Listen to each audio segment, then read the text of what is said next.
सद्गुरुदेव भगवान की जय। भगवान श्री कृष्ण ने अर्जुन को पहले आत्मा और शरीर के भेद का ज्ञान दिया।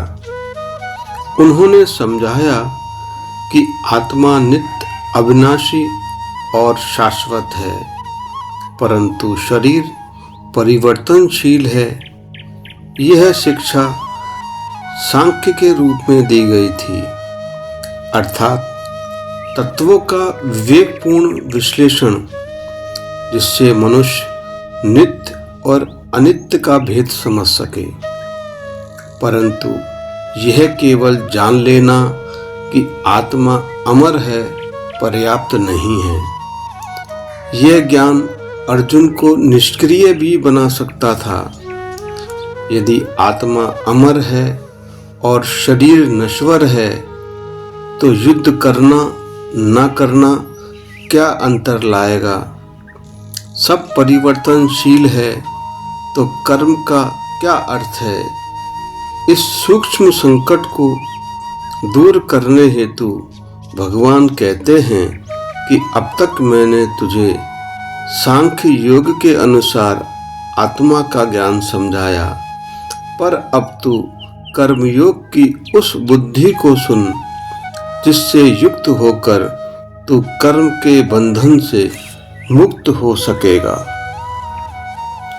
एषा ते अभिहिता सांख्ये बुद्धि योगे तू इमाम शृणु बुद्धया युक्त यया पार्थ कर्म बंधन प्रहास्यसि।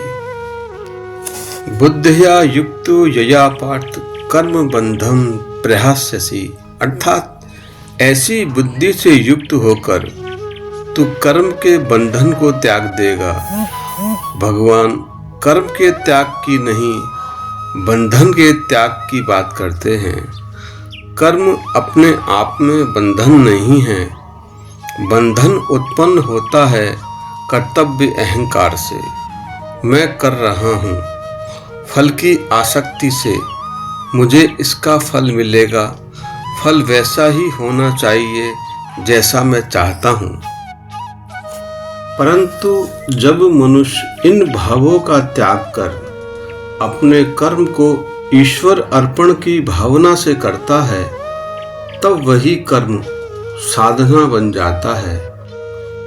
वह कर्म अब संस्कार नहीं बनता, क्योंकि उसमें मैं और मेरा का आग्रह नहीं है। व्यक्ति कर्म करते हुए भी अकर्ता बना रहता है। यही कर्म योग है। ज्ञान और कर्म विरोधी नहीं है।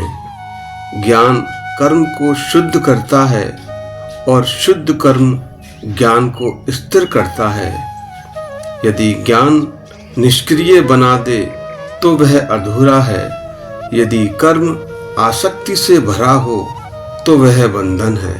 परंतु जब कर्म ज्ञान पूर्वक किया जाए तो वह योग बन जाता है। बंधन बाहरी वस्तु नहीं है, सिर्फ दृष्टि का परिणाम है। दृष्टि बदलते ही बंधन समाप्त हो जाते हैं। न इहे अभिक्रम नाशः अस्ति प्रत्यवाहने विद्यते स्वल्पम अपि अस्य धर्मस्य त्रायते महत् भयात्। भगवान श्री कृष्ण अर्जुन को कर्मयोग की महत्ता और उसकी विशेषता समझाते हुए कहते हैं कि इस मार्ग में आरंभ किया गया प्रयास कभी नष्ट नहीं होता और न ही इसका कोई विपरीत परिणाम होता है। सामान्यतः संसार के कार्यों में यदि प्रयास अधूरा रह जाए तो उसका अपेक्षित फल नहीं मिलता, परंतु निष्काम कर्म योग का मार्ग इसमें भिन्न है।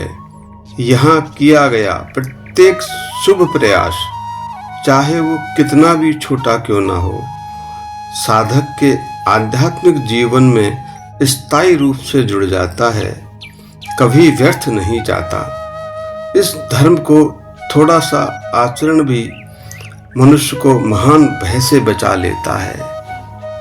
जब मनुष्य फल की आसक्ति को त्याग कर समत्व बुद्धि से ईश्वर को समर्पित करते हुए अपने कर्तव्य कर्म को करता है, कर्म फल की चिंता ना करके केवल अपने कर्तव्य कर्म पर ध्यान केंद्रित करता है, तब उसका मन शुद्ध होने लगता है और ये शुद्धि धीरे धीरे उसे आत्मज्ञान की ओर ले जाती है।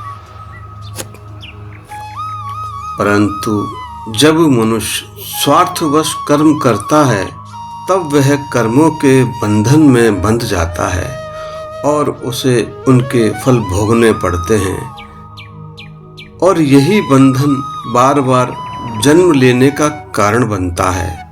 अतः भगवान कहते हैं, हे पार्थ, तुझे अपने कर्तव्य से विचलित नहीं होना चाहिए, बल्कि समत और निस्संग भाव से कर्म करते हुए अपने जीवन को उच्च उद्देश्य की ओर अग्रसर करना चाहिए। शेष अगले भाग में।